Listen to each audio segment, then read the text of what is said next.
Hi guys, welcome back to another video. Today, I am reading I May Be Insane, but Only for You. Alright, I'm going to be reading that today. And the first chapter we're starting out with is titled as Cuddles. And we'll be reading until, let's say until dinner. Or actually, let's go until, dinner. Yeah, let's go to dinner. Let's all the way go to dinner. We'll read dinner and then when it says seeing his yandere side, that's when we're going to stop for today. But let's continue. Jacob's point of view, it's continuing from last chapter. So if you didn't listen on the last chapter, basically Jacob was with him, was basically with Matthew, just kind of chilling, and he started crying, basically. I laid beside Matthew and I started crying into his shoulder. "It's okay, baby, I love you," he said, rubbing my head softly. I didn't stop crying, and then I felt him bite my neck gently. I made a little groan and calmed down a bit.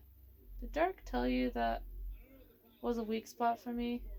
I asked. "Yes," said. Then he bit me again, and pleased to heaven's sake he didn't notice. I made a quiet moan. He didn't seem to notice, and he kept biting my neck. But Matthew used to stop, moan quietly. "You just moaned at getting hurt." "Yak shite. He wasn't supposed to notice." "Yeah, have a pain kink," I said shyly. "Oh, so that's why Dark said it was one of your weak spots."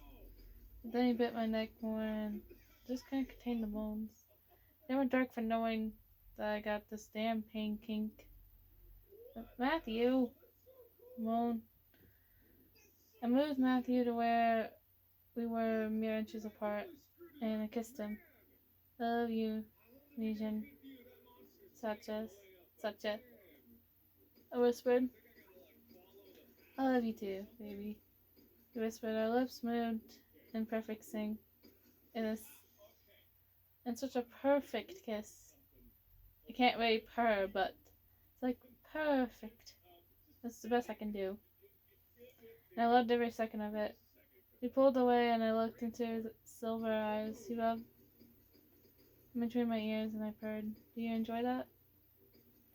Jack smiling. "Yes, I'm part Neko. Why wouldn't I enjoy it? Why wouldn't I like it?" I asked, looking at him.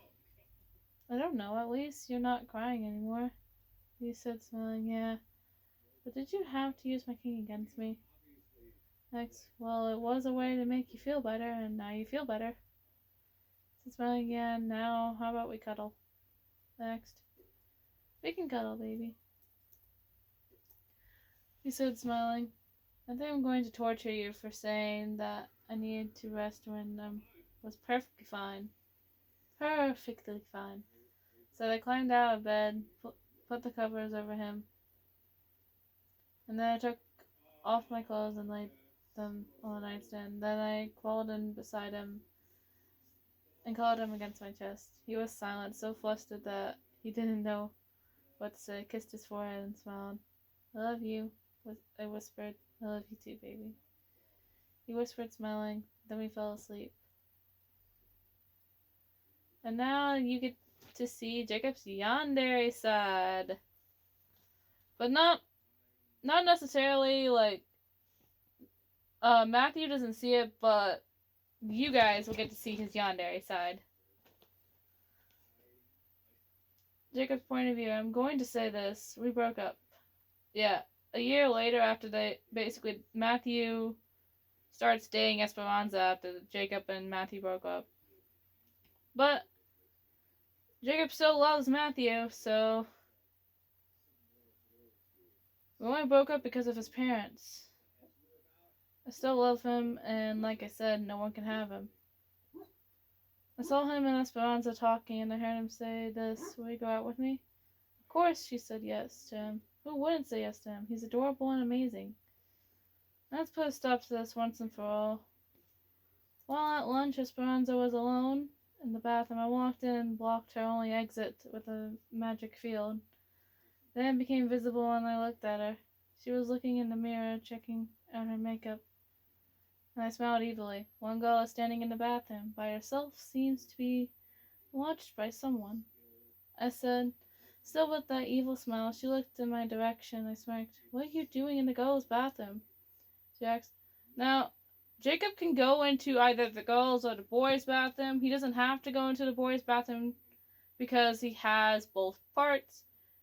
He doesn't necessarily go into the girls' bathroom either, mainly because he feels like if a girl sees his bottom part, something's gonna happen, and he does not want that to happen.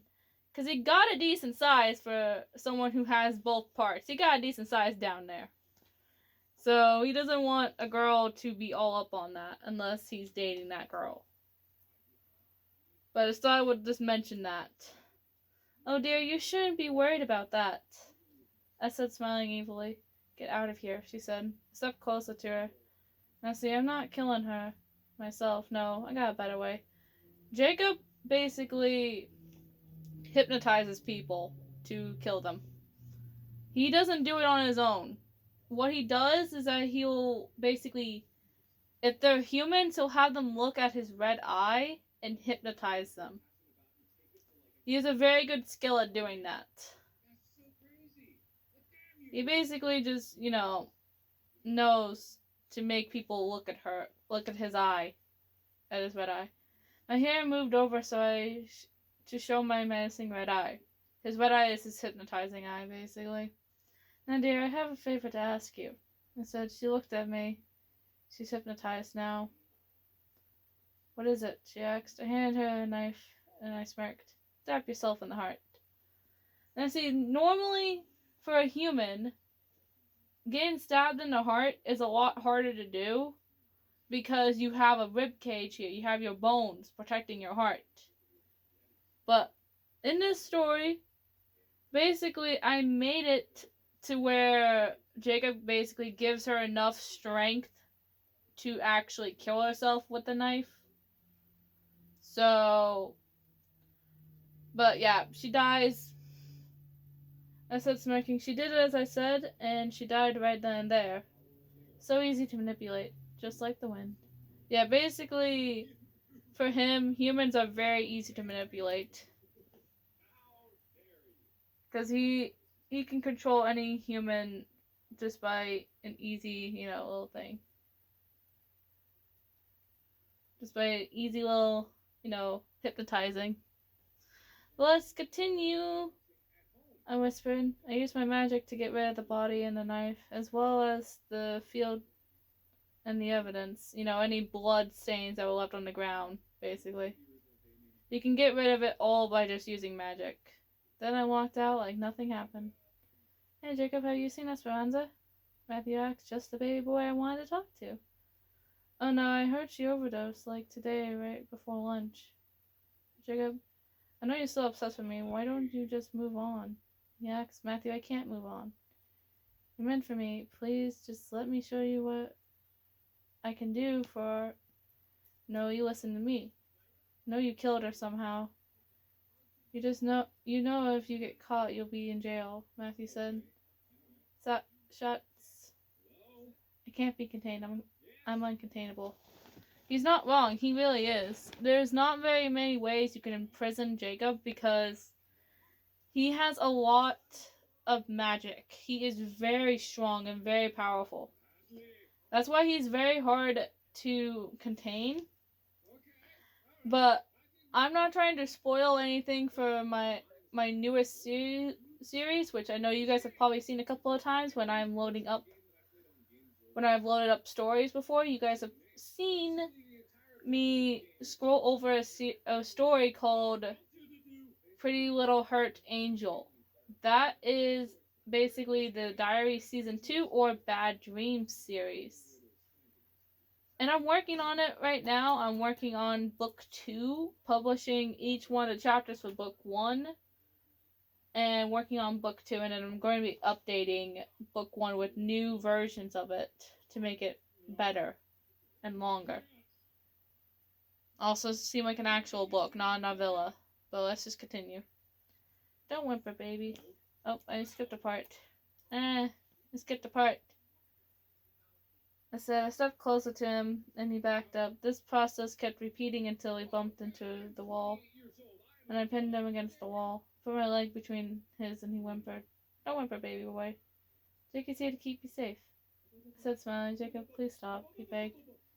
Matthew, I love you, and you know that. I said, please, just let me show you what I can do for our relationship. I said, pleading. I don't know, he whispered. Please, I'll treat you like a king. I said, I just don't know. Can I think about it? Next, yes, of course. Just know that I want you to know that I love you and that I care about you. I said. I kissed his cheek, unpinned him, and walked away with my hands in my jacket pockets. And then this is him thinking about it. This is a little thing that Nightmare will actually show him. Nightmare is going to show him a little thing here in this. Nightmare's point of view the next day before Matthew goes to bed. You want me to do that? I asked. Yes, I do. The reason is because I want to show Matthew what my life has been like without him. Jacob said, alright. But I'm doing this for you. I said, then I ended the call on Jacob and made Matthew fall asleep, causing a nightmare. What was the easy part? Keeping the person asleep was the hard part. Nightmare is basically, as his name states, he gives humans, or at least people, nightmares. It's in his name, Nightmare. One thing that he does is how he kills people. So if you guys have ever seen Nightmare on Elm Street or know about it, basically, we all know the story of Freddy Krueger. He kills people in their dreams. That's basically what Nightmare also does, but he's not doing it to Matthew, obviously, because Matthew's the main character. But Nightmare does do that to people. He kills people usually in their dreams, so he'll make them fall asleep. But it's really hard for him to kill people in their dreams, so he normally doesn't kill people because it's harder to keep the person asleep for that time period that he's going to murder them. So, let's just continue. Matthew's point of view. This is a dream. I saw a boy that looked like Jacob, and I saw him laying in a field. The thing was, he was glitching out a lot. Now, this stuttering is because he's glitching, but I'm just going to say it without stuttering. It's like, why can't I not be an idiot? Of course he wouldn't stay with me. I heard him say, it's Jacob, no doubt about it. But who is he talking about?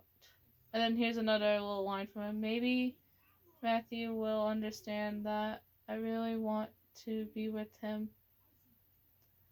He said, wait, he's talking about me? Now, basically with, so when Jacob is really, like, when he's really hurt, he starts glitching. Now, no one knows why he has this random thing to where he starts glitching, not even him. He doesn't know why, he just randomly will start glitching. It's either if he's too badly injured, or if he's really badly in a depressed state. So it's like, if he's really badly injured, like, you know, you'll see him literally glitching apart, and you'll see his body kind of showing more cosmic colors. It's because he's made of stardust, that's why he starts showing the cosmic colors. But the glitching is, I very uncertain if this is what I'm making it actually seem like, is because he is made out of particles that are not what normal people are made out of. So he's made out of a different substance than what normal people are made out of. Yes, all people did come from basically microscopic beings, but he came from particles, aka stardust. So, since he came from cosmic things in the universe, it's going to cause him to be kind of glitchy when he's very injured. And his sister does the same thing. His son will also do it. Basically, anyone who he is related to, like, you know, him and his sister and his son, anyone who's blood related to him from, you know, obviously him and his sister's genes, will have this kind of glitchy thing if they get really badly injured. It's only if they get badly injured is where they have this glitchy kind of thing going on. But let's just continue on. Nightmare narrates. A boy walked onto the school grounds when he saw a boy with red hair, silver eyes, and lightly tanned skin. Now it's back to Matthew's point of view. I was seeing a vision of myself from someone else's point of view. I think I'm in Jacob's point of view of this because I see arctic blue hair in front of my left eye, but I could still see. The boy is so adorable. I think I just found my senpai, I heard Jacob think. So this is when Jacob fell in love with me, the first day of our freshman year. I don't know why, but I feel bad for not trusting him. And then time skip. Now I see when I was broken-hearted because Esperanza didn't talk to me. I saw it through Jacob's eyes, and when he walked up to me, I was so nervous about trusting him. Then I even remember what he said to me. He said inside my head, wrong choice, which did creep me out, but I'm cool. I want to make things right between us. I need to wake up and talk to him. Wait, before you go, I need to talk to you. I heard a voice say. I noticed that I was in a white room, and I saw a man standing by a window. Who are you?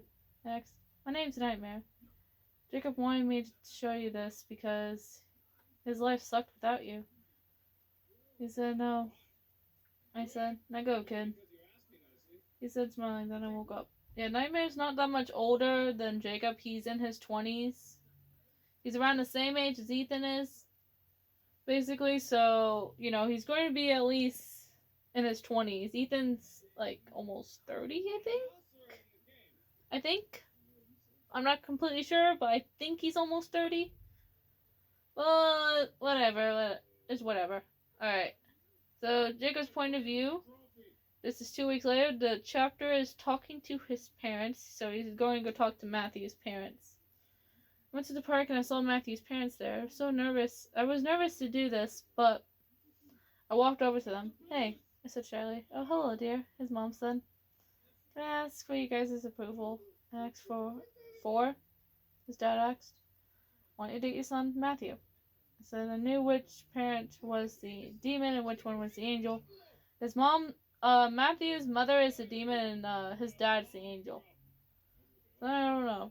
How about you come over for dinner tonight and tell us about yourself? His dad asked. That'd be fine. Just don't tell Matthew. So then I departed from them and I walked over to the trail that goes into the forest. Walking the forest doesn't sound too bad, I whispered. Before I walked in, someone grabbed my wrist. Turned around on my heels and I froze.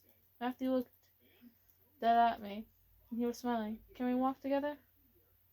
He asked. Yes. It's always great to have company, I said, smiling. He moved closer to me and wrapped one of my arms over his shoulders. We walked a little bit, and I looked to the trees. Hey, Matthew, have you ever wanted to see this? Originally, I was like, have you ever seen something like this? I was like, I wanted to change it, but I just kind of kept it the same, I asked. Then I sat us down, and he saw a leaf that appeared under us. It lifted us into the air, and I called him against me. No, I've never seen this. Wait, is this something you can do with nature? He asked. Yep. Now, I can do this too. So I spun the earth forward. Yeah, he's able to also make time change. He can basically make the time change, and he can align the stars. The reason why he's able to do this, I cannot explain that yet, because that is for later on. That's a little bit, that would be spoilers for my Bad Dream series. So, I'm not doing that. But I can just say that he gets this from his actual genes. So he gets this ability from his genes. Well, let's just continue. I spun the earth forward and it became midnight. We were above the trees and I laid us down. You can make a night just like that. He asked. Yes, watch the stars, Maddie. I said, smiling. I made the stars align with the words, my precious treasure. And I looked at Matthew. Jacob, I thought about giving you a chance, and then dream that nightmare showed me made me feel like I should have trusted you. I said, cutie, it's okay. If you didn't trust me then, that's fine. It's just without you here, life is very boring, I said, smiling. And now I'm here by your side, he said, smiling and looking at me. I smiled more and planted kisses repeatedly on his cheeks. Stop it, Jacob, I said, giggling. Never, I said in between kisses. I did stop after a bit and I hugged him tightly, still not too tight. You're happy about this, aren't you? He asked. Yes, I am. I said, I'm gonna move my phone off my charger because my charger started freaking out at me. So I'm gonna move my phone off of there. But let's just continue on with this. Alright, I'm on this almost last paragraph of this chapter. I'm glad seeing you sad hurt badly. Said, I'm going to go back to the real time. So this one the earth back to where it was before I changed it, and I brought us back to the ground. Hey Maddie, I asked your parents for their approval to date you. I said, really? What did they say? They told me to come over for dinner tonight so they can get to know me. I said, he gave me a childish smile, and it made me smile. The reason why he didn't want Matthew's parents to tell him at first was because he wanted to tell them himself. He wanted to tell Matthew himself. So, yeah, I would just mention that.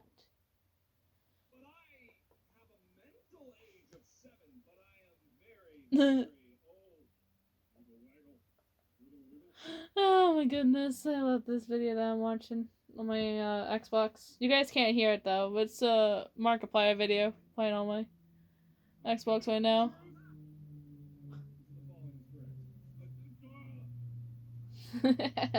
Alright. But this is the first date, Matthew's point of view. We walked a little more into the forest and we saw a wolf walk up to Jacob. The wolf playfully tackled him and was looking at him repeatedly. I giggled and so did he. Auntie, stop it! He said in between giggles. The wolf stopped and climbed off Jacob. It became a person and I saw that it was Auntie. I remember him from that dream I had last year. I came here to see you. I wish you luck today. He said. Auntie said then he disappeared and Jacob became shy when he got up. Hey, Matthew? Can I ask you just something? I didn't stutter completely, like the whole sentence is a stutter. I was like, I wanted to stutter in between certain words. I'm sorry. He asked shyly. Yes, what is it, Jakey? I asked. Do you want to go out? He asked, looking down shyly, moving his foot to the side. Stepped closer to him and lifted his chin. We were at eye level right now, and I pulled him into a kiss. He kissed me back, and I smiled. Does this answer your question? I asked. Mm-hmm. He said. We pulled away after a bit, and he held my hand. Let's go walk some more, baby. This forest has a special spot I want to show you. He said, smiling. Okay, Jakey, lead the way. I said. He led me to a clearing in the forest, and I saw that there was a blanket on the ground. Jacob led me over to the blanket, and he sat down. I sat down on his lap, and he made a quiet groan. Matthew, you're going to end up making me horny. He said, what if I want to see you like that? I asked. I spun around to where we looked at each other, and I laid my arms on his shoulders. Well, you're going to have to wait. Not wanting to take you for a journey on the first date. He said, smiling. Fine. I said I spun back around and he made a glass of wine for me. You know I've never had alcohol before. I said, yes, I know. But it's just 1 cup. It's not going to kill you. He said, smiling, alright. I said I took the glass and took a sip. It felt weird at first, then now. Tastes better. See? Next one, yeah, I see. So we sat out there drinking water and wine as well as making small talk. The reason why, mainly Matthew was drinking the water. The wine was Jacob. He was drinking a lot of wine. He usually doesn't get drunk easily. Notice that Jacob has a very high tolerance for alcohol. How are you still sober? I asked. I can drink 4 bottles of whiskey before I get drunk, he said, smiling. Now, he's actually speaking the truth. He can drink 4 bottles of whiskey. And it doesn't matter what kind of whiskey it is. He can drink 4 bottles of whiskey and not even get buzzed until after the 4th one. So, he has a very high tolerance for alcohol. A very high tolerance. So, yeah, he can't get drunk easily. He said, smiling. Wow. I said, let's get you home. He said, smiling. Then he walked me home and we got to my house. He checked the time. You guys eat at 6, right? Next, I nodded. Then I got 30 minutes to get ready. Bye, baby. See you at dinner. He said, smiling. Then he disappeared and I ran inside. I ran to my room and started getting ready. Right, here is the last chapter that I will be reading today, which is titled Dinner. Jacob's point of view. I got dressed up in my royal outfit because I need to look well dressed. Though I may look feminine, I'm the second best boyfriend you could have. First best is Matthew. I walked over to his house and I was so nervous when I got there. It was 4 minutes before 6 p.m. Yes. Alright. Now, before I continue on, I'm going to quickly go to the Strength Between Us story. And basically, I'm going to read out what Jacob's outfit is. So Jacob's prince outfit is a blue and green dress with black sparkles on it. He also wears a pair of ruby slippers with sapphire butterflies on them. And his crown has a few other crystals on it. His crown basically is just entirely made of crystals. That's what his crown is made of. So I thought I would let everyone know that. That's what his crown is, and that's what his prince outfit looks like, if you guys can picture that. So, thought I would mention all that, but let's just continue on. His mom opened the door, and she looked me up and down, probably surprised that I'm not in a suit. Yeah, my prince attire is this. I don't look good in a suit, he said, which made him giggle. Which made her giggle. Yep, I got her to giggle. I got her to laugh. Now I need to make sure I get his dad to laugh. It's always good to make the parents laugh. She let me in and I saw where Matthew and his dad sat. I sat down beside Matthew and his dad looked at me. Are you a prince or a princess? He asked. Prince.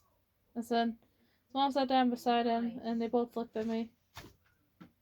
His dad was giving me the death stare and his mom just looked at me.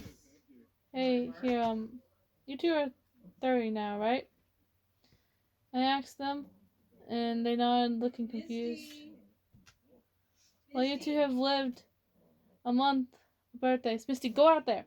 Go out to her. Misty, go out to her. She won't come out of my room. Misty's one of my dogs, and she doesn't want to come out of my room. She's just staring at my door. I said, they all laughed, and I did as well. I'm making a good impression. Yes, that's what I wanted. Jacob, was it? His mom asked. Hang on a second. Hi guys, sorry about that. I had to go on pause for a moment. and why I didn't talk for a little bit of time. The reason why is because I was helping my mom out with something. But I'm going to continue on. His mom asked. I nodded, smiling. You better treat Matthew like a king. His dad said, wouldn't dream of treating him any less like one. I won't treat him like any normal person would. I said, then my head started hurting, and I think Matthew noticed. Yeah, let's get you to a room, Jakey, okay? The accent just nodded and got up slowly. Matthew walked me to his room. He laid me down on his bed and lightly kissed my forehead. Needed to do a sigh there. Is he bothering you? Matthew asked. What do you think? I asked. He is. Maybe he won't hurt you as long as you're here with me. He whispered into my ear. His parents came into the room. They looked at us. Jacob, was that extremely deep, demonic voice you? His dad asked. Yes. I said, wow. So my son wants to be with Shad's son. I said, yep. So what's wrong with your voice, dear? His mom asked. His dad's abusive and his dad's bothering him. Matthew said, oh, that's what they said. Sorry about my dogs, by the way. They are being very obnoxious right now. Truth be told, it wasn't my dad. It was a memory I wish me and Auntie could forget. I couldn't help but cry, remembering that day. Matthew sat down beside me and wrapped his arms around my waist. It's okay, baby. You're safe here. He whispered playing my head. I cried more, and then Auntie appeared. Having flashbacks of that day in December in 1721. Yeah, it wasn't 21. Basically his actual one was back in the 5th. Yeah, December 1705 was the actual time, because Jacob 300 years before I was born was 1702. And that's when Jacob was basically born, was 1702. So I thought I would just, figure that out and tell you guys this.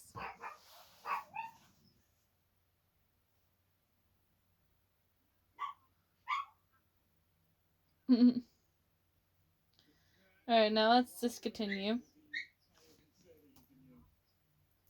Auntie asked, I nodded, crying. May I talk to Jacob, guys? Auntie asked everyone. And walked out of the room. I got off of Matthew's bed and ran into Auntie's arms.